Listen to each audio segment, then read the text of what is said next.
বাংলাদেশের রাজনীতিতে আওয়ামী লীগকে রাজনীতি করতে দেওয়া হবে কি দেওয়া হবে না, নাকি আওয়ামী লীগকে একেবারে নির্বাসিত করে দেওয়া হবে, এমন একটি আলোচনা খুব জোরে সোরেই হচ্ছে। অন্তর্বর্তী সরকারের বিশেষ করে ছাত্র উপদেষ্টারা কিংবা বৈষম্যবিরোধী ছাত্র আন্দোলন, যাদের আন্দোলনের মুখে আওয়ামী লীগ এবং প্রধানমন্ত্রী শেখ হাসিনা ক্ষমতাচ্যুত হয়েছেন, তারা খুব জোরে সোরেই বলার চেষ্টা করছেন কিংবা বলছেনই প্রকাশ্যে যে তারা আওয়ামী লীগকে আর রাজনীতি করতে দিবেন না। এ নিয়ে অন্যান্য রাজনৈতিক দলের মধ্যে অবশ্যই ভিন্নমত আছে। প্রধান বিরোধী দল বিএনপি স্পষ্ট করে বলেছে যে তারা কোনো রাজনৈতিক দল নিষিদ্ধ করার পক্ষে না। আরও অনেকেই রাজনৈতিক দল মানে আওয়ামী লীগকে নিষিদ্ধ করার বিপক্ষে কথাবার্তা বলছেন। যাই হোক, কিন্তু বাংলাদেশের সামগ্রিক পরিস্থিতিতে একটি ক্ষমতার পট পরিবর্তনের পর যে দলটি দীর্ঘদিন শাসন করেছে দেশ, যে দলটির বিরুদ্ধে বর্তমানে যারা ক্ষমতাসীন এবং বৈষম্য বিরোধী ছাত্র আন্দোলন সহ অন্তর্বর্তী সরকার খুন, দুর্নীতি, নানা রকম অভিযোগ তোলার চেষ্টা করছেন এবং হত্যা মামলা, অনেকগুলো শতাধিক হত্যা মামলা হয়েছে সাবেক প্রধানমন্ত্রী শেখ হাসিনা এবং দলের অনেক সিনিয়র নেতাদের বিরুদ্ধে। এই দলটির থাকা না থাকা কিংবা এই দলটির ভবিষ্যৎ কিংবা এই দলটি সম্পর্কে বিদেশি শক্তিগুলো, বিদেশি রাষ্ট্র কিংবা কূটনীতিকরা কিংবা বিদেশি যেসব সংস্থা সংগঠন আছে, তাদের মনোভাব কী, এই বিষয়টি কিন্তু দর্শক আমরা এখন পর্যন্ত পরিষ্কারভাবে কোনো মহল থেকে, কোনো সূত্র থেকে জানতে পারিনি। আমরা জানি যে বিভিন্ন সময়ে আওয়ামী লীগের নেতাকর্মীদের উপর নিপীড়ন, নির্যাতন, সভা সমাবেশে হামলা, বিশেষ করে 10ই নভেম্বর আওয়ামী লীগ শহীদ নূর হোসেন দিবসে আওয়ামী লীগ যে মিছিল করার চেষ্টা করেছিল, সেখানে যে হামলা হয়েছে, নিপীড়ন হয়েছে, সেটি নিয়ে অ্যামনেস্টি ইন্টারন্যাশনাল বিবৃতি দিয়েছে। স্টেট ডিপার্টমেন্টের ব্রিফিংয়ে প্রশ্ন করা হয়েছিল, তারাও এটি নিয়ে উদ্বেগ প্রকাশ করেছেন। কিন্তু দল হিসাবে আওয়ামী লীগের থাকা না থাকা, আওয়ামী লীগকে নিষিদ্ধ করা নিয়ে যেসব কথাবার্তা হচ্ছে, সেই সব বিষয় নিয়ে সুস্পষ্টভাবে দল ধরে আমরা তেমন কোনো কথাবার্তা কারো কাছ থেকে শুনিনি। এই প্রথম ইন্টারন্যাশনাল ক্রাইসিস গ্রুপ নামে একটি আন্তর্জাতিক সংস্থা, তারা আওয়ামী লীগের ব্যাপারে সুস্পষ্ট কিছু বক্তব্য উপস্থাপন করেছে। ইন্টারন্যাশনাল ক্রাইসিস গ্রুপ বা আইসিসি, আপনারা জানেন যে আপনারা ঢাকার পত্রপত্রিকা ইতিমধ্যে পড়ে থাকবেন যে অন্তর্বর্তী সরকারের 100 দিন উপলক্ষে, ডক্টর মোহাম্মদ ইউনূসের নেতৃত্বাধীন অন্তর্বর্তী সরকারের 100 দিন উপলক্ষে তারা একটি রিপোর্ট প্রকাশ করেছে এবং সেই রিপোর্টে অন্তর্বর্তী সরকারের 100 দিনের শাসনকালের মূল্যায়ন করেছে, সফলতা ব্যর্থতা তুলে ধরেছে। তারা তাদের দৃষ্টিতে দেশটির ভবিষ্যৎ সম্পর্কে কিছু মতামত, কিছু মন্তব্য করেছে এবং সেই রিপোর্টটিতে তারা বিগত সময়কার, বিশেষ করে কোটা বিরোধী আন্দোলন এবং যে আন্দোলনের পরিপ্রেক্ষিতে পরিক্রমায় আওয়ামী লীগ শাসনের অবসান ঘটেছে, সেই সব বিষয়ে তারা তাদের মতো করে কিছু বক্তব্য তুলে ধরেছে। আইসিসি অবশ্য তাদের রিপোর্টে বলেছে যে তারা এই রিপোর্টটি তৈরি করেছে বাংলাদেশের বর্তমানে যারা ক্ষমতাসীন আছেন, সরকারের বিভিন্ন পর্যায়ের কর্মকর্তা, আমি ধরে নিলাম যে উপদেষ্টাদের কেউ কেউ, এবং বিভিন্ন সুধী সমাজ, সিভিল সোসাইটি বা প্রফেশনাল গ্রুপ, তাদের সঙ্গে আলাপ আলোচনা করে তাদের যে ধারণা হয়েছে বা যেসব তথ্যপত্র পেয়েছেন, তার ভিত্তিতে তারা এই রিপোর্টটি তৈরি করেছেন। যাই হোক, এই রিপোর্টে আমি গতকালকের একটি ভিডিওতে আলোচনা করেছি যে নির্বাচন নিয়ে কিংবা ডক্টর মোহাম্মদ ইউনূসের মেয়াদ নিয়ে তারা কি কথাবার্তা বলেছেন। এই এই রিপোর্টে তারা আওয়ামী লীগ নিষিদ্ধ করার যেই কথাবার্তা বলা হয়েছে সেই বিষয়ে এবং সাবেক প্রধানমন্ত্রী শেখ হাসিনার এবং আওয়ামী লীগের নেতাদের বিচার, এই যে একটি ট্রাইব্যুনালে তাদের বিচার নিয়ে, এবং সরকারি বিভিন্ন দপ্তর, বিশেষ করে যেখানে আওয়ামী লীগের দোসর কিংবা আওয়ামী লীগের সঙ্গে সম্পর্কযুক্ত এরকম একটি ট্যাগ দিয়ে তাদেরকে চাকরিচ্যুত করা বা তাদেরকে হয়রানি করা, এইসব বিষয় নিয়ে একটা অবস্থান তারা ব্যাখ্যা করেছে, তারা তুলে ধরেছে।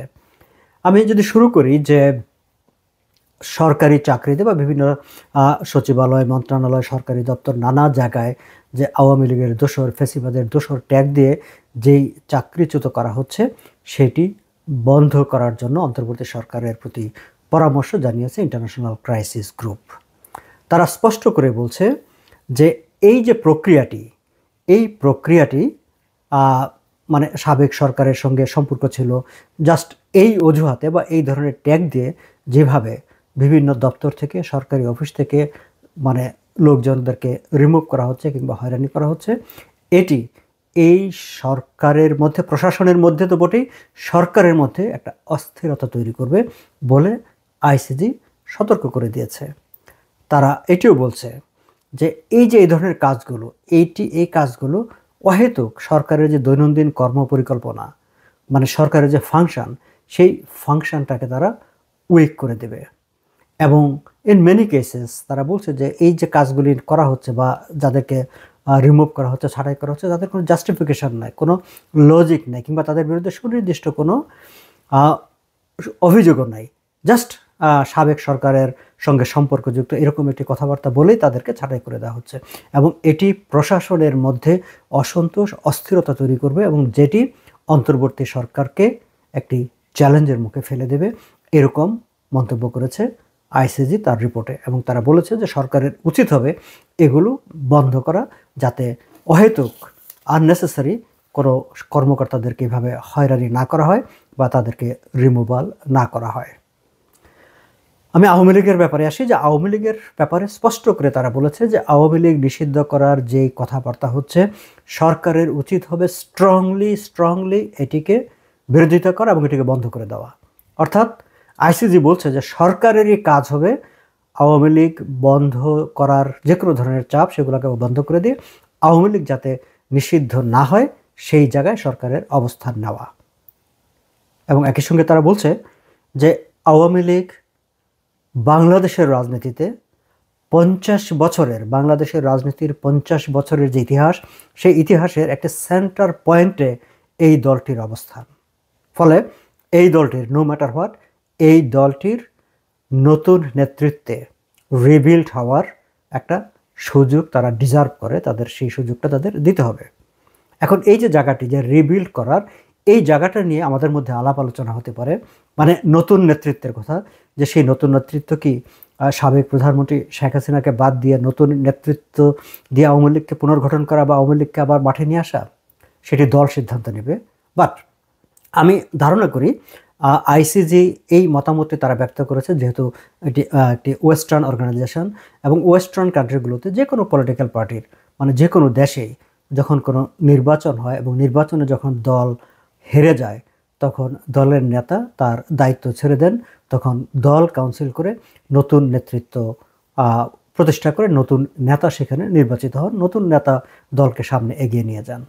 এইসব দেশে যেহেতু এই ধরনের এত গণ আন্দোলন হয় না, ফলে গণ আন্দোলনের মুখে সরকারের পতন ঘটে না, ফলে আন্দোলনের প্রসঙ্গ হয়তো তাদের, মানে তারা যে বিবেচনাটি করেছে যে নতুন নেতৃত্বের, সেটি তারা মানে যেভাবে সরকার পতনের সঙ্গে সঙ্গে বা সরকার বদলের সঙ্গে সঙ্গে যেহেতু নেতৃত্বের পরিবর্তন ঘটে, সেই বিবেচনায় তারা হয়তো করে থাকতে পারে। বাট এই বিষয়টি নিয়েও আমি মনে করি যে বাংলাদেশের রাজনীতিতে আওয়ামী লীগের ভেতরে এই আলোচনাটি শুরু হওয়া দরকার, যে আওয়ামী লীগ কীভাবে আবার রাজনীতিতে ফিরে আসবে, কোন প্রক্রিয়া তারা ফিরে আসবে, এবং সেই ফিরে আসার প্রক্রিয়ায় মানে বর্তমান নেতৃত্বে যারা আছেন তাদের নেতৃত্বে তারা ফিরে আসবে, কিংবা তারা নতুন করে নেতৃত্ব নির্বাচন করে ফিরে আসবে, সেটি আওয়ামী লীগ হয়তো তারা তাদের মতো করে আলোচনা করবে।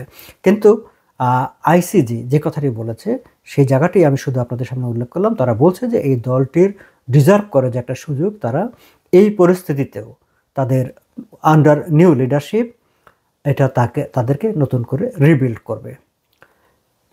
এটি হচ্ছে তাদের একটি পরামর্শ। কিন্তু কেন আওয়ামী লীগকে নিষিদ্ধ করা উচিত হবে না, কেন অন্তর্বর্তী সরকারের উচিত হবে, দায়িত্ব হবে আওয়ামী লীগ নিষিদ্ধ করার যে কোনো ধরনের দাবি সেগুলোকে থামিয়ে দেওয়া বা সেইগুলোতে কর্ণপাত না করা, সেই সম্পর্কে তারা কিছু পয়েন্ট, তাদের আইসিস ইন্টারন্যাশনাল ক্রাইসিস গ্রুপ, তারা তাদের কিছু পয়েন্ট উল্লেখ করেছে। তাদের প্রথম পয়েন্টটি হচ্ছে যে আওয়ামী লীগকে নিষিদ্ধ করার যে কথাবার্তা উচ্চারিত হচ্ছে বাংলাদেশের রাজনীতিতে বা ক্ষমতা কাঠামোতে, বা যে দাবিটি করা হচ্ছে, এটি হবে যে জুলাইয়ের যে আন্দোলন, বৈষম্য বিরোধী যে আন্দোলন, যে আন্দোলনে আওয়ামী লীগ শাসনের অবসান ঘটেছে, সেই আন্দোলনের যে মূল স্পিরিট, যে মূল চেতনা, তার পরিপন্থী এটি ইন্টারন্যাশনাল ক্রাইসিস গ্রুপ নামের এই আন্তর্জাতিক সংস্থাটি মনে করছে। সো সেই কারণে তারা মনে করছে যে আওয়ামী লীগকে নিষিদ্ধ করা ঠিক হবে না। পাশাপাশি তারা অন্তর্বর্তী সরকারকে সতর্ক করে দিয়ে বলছে যে আওয়ামী লীগকে নিষিদ্ধ করা হলে তার একটা প্রচণ্ড রকমের রাজনৈতিক ঝুঁকি আছে।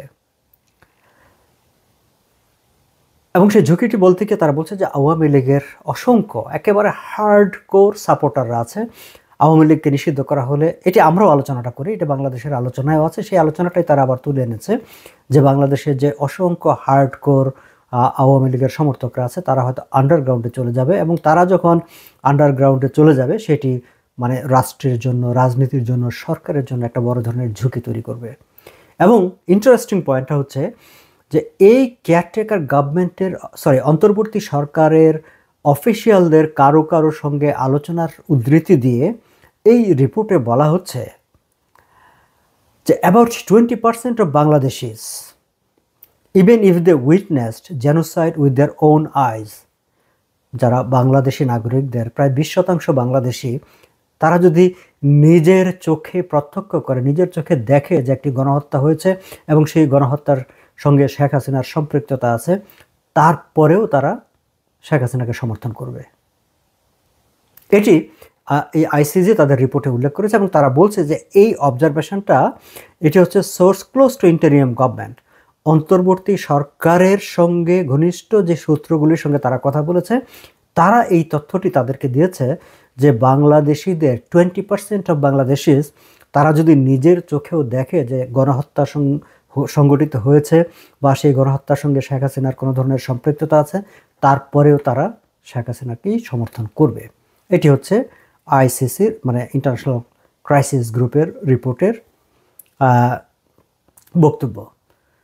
তারা অবশ্য বলছে যে আওয়ামী লীগকে রাজনীতি করতে দেওয়ার, আওয়ামী লীগকে প্রকাশ্যে কর্মকাণ্ড পরিচালনা করতে দেওয়ার, আওয়ামী লীগের জন্য সব ধরনের দরজা খুলে রাখার, সেটি এই সরকারের স্থিতিশীলতার জন্য, দেশের রাজনৈতিক স্থিতিশীলতার জন্য, দেশের স্বাভাবিক অবস্থার জন্য যেমন জরুরি, তার বাইরে আরও একটি বিষয় তারা বলতে চাচ্ছে যে সেটি আওয়ামী লীগের মধ্যে যারা শেখ পরিবারের বাইরে থেকে দলের নেতৃত্ব খুঁজে নেওয়ার চেষ্টা করতে চায়, কিংবা শেখ পরিবারের বাইরের নেতৃত্বে আওয়ামী লীগকে পুনর্গঠিত করতে চায়, তাদের জন্য একটা সুযোগ তৈরি হবে, তাদের কর্মকাণ্ড পরিচালনার কাজ করার একটা সুযোগ তৈরি হবে। এবং একই সঙ্গে যারা এই অন্তর্বর্তী সরকারকে অস্থিতিশীল রাখতে চায় কিংবা দুর্বল করে ফেলতে চায়, তাদের শক্তি, তাদের যে কাঠামো, সেটি দুর্বল হবে। ফলে আইসিজি বলছে অন্তর্বর্তী সরকারের নিজের স্বার্থে, বর্তমান যে অন্তর্বর্তী সরকার, তাদের নিজেদের স্বার্থেই তাদের উচিত হবে আওয়ামী লীগ নিষিদ্ধ করার যে কোনো তৎপরতা, যে কোনো দাবিকে নাকচ করে দিয়ে আওয়ামী লীগকে মাঠে এসে তাদেরকে কাজ করতে দেওয়ার কিংবা নতুন নেতৃত্বে পুনর্গঠিত হওয়ার সুযোগ, পরিবেশ তৈরি করা। যাই হোক, এই বিষয়ে দর্শক নিশ্চয়ই আপনারা আপনাদের মতামত জানাবেন। আমি শেষ করার আগে সেটা নিয়ে আলাদা আলোচনা হতে পারে, বাট আমি শুধু এটুকু জানিয়ে রাখি যে অন্তর্বর্তীকালীন সরকার যে একটি ট্রাইব্যুনাল গঠন করেছে শেখ হাসিনা সহ আওয়ামী লীগের মন্ত্রী কিংবা সিনিয়র লিডারদের বিচার করার জন্য, সেটি নিয়েও তারা প্রশ্ন তুলেছে। আপনারা জানেন যে এর আগে জাতিসংঘের মানবাধিকার বিষয়ক হাই কমিশনার তিনিও সেটি নিয়ে প্রশ্ন করেছেন। তারা যেই আইনের সংশোধনের খসড়া করেছে সেটি তারা দেখতে চেয়েছেন। ইন্টারন্যাশনাল এর আগে হিউম্যান রাইটস ওয়াচ তারাও সেটিকে নিয়ে স্টেটমেন্ট করেছেন, এবং ইন্টারন্যাশনাল ক্রাইসিস গ্রুপ তারাও বলছেন যে এই ট্রাইব্যুনালেই যদি তাদের বিচার করতে হয়, তাহলে অবশ্যই সেই যে আইনের যে সংশোধনীটি তারা করেছে সেটিকে সংশোধন করতে হবে, করে সেটিকে ইন্টারন্যাশনাল স্ট্যান্ডার্ডে আনতে হবে। তারা মনে করছে যে যেই প্রক্রিয়ায় বিচারের চেষ্টা করা হচ্ছে, উদ্যোগ নেওয়া হচ্ছে, সেটি ইন্টারন্যাশনাল স্ট্যান্ডার্ডের সঙ্গে সঙ্গতিপূর্ণ নয়। এবং একই সঙ্গে বলছে যে বিচারটি যদিও লোকাল হবে, তার সঙ্গে তাদের পরামর্শ হচ্ছে ইন্টারন্যাশনাল জাজ সেখানে নিযুক্ত করা, যাতে তারাও এই বিচার প্রক্রিয়ায় অংশগ্রহণ করে এটিকে একটি ফেয়ার, নিউট্রাল প্রক্রিয়ায় যাতে বিচারটি হয়, সেটি তারা ইন্টারন্যাশনাল গ্রুপ ভূমিকা রাখতে পারে। আমি নিজে অবশ্য মনে করি যে যখন বিচার প্রক্রিয়াটি হবে, আমি সেটি আলাদা করে বলবো যে সেখানে ইন্টারন্যাশনাল অবজারভার থাকতে হবে।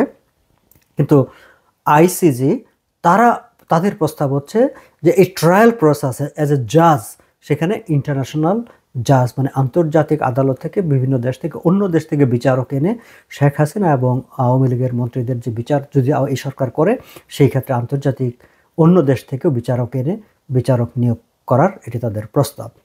যাই হোক দর্শক, আমি এই বিষয়গুলো ইন্টারন্যাশনাল ক্রাইসিস গ্রুপের রিপোর্টটি ধরে অনেকগুলো রিপোর্ট ছাপা হয়েছে বাংলাদেশের পত্রপত্রিকায়। তবে এত ডিটেলস করে এই বিষয়গুলো, নির্বাচনের মেয়াদ কিংবা আওয়ামী লীগের নিষিদ্ধ করা না করা বা বিচার প্রক্রিয়া, এইসব নিয়ে তাদের যে মতামতগুলো এবং আরও অন্যান্য বিষয়ে, সেই বিষয়গুলো অবশ্য ঢাকার পত্রপত্রিকায় আসেনি। আমি এগুলো একটু আপনাদের সঙ্গে শেয়ার করলাম। ভালো থাকবেন সবাই। ধন্যবাদ আমার কথাগুলো শোনার জন্যে।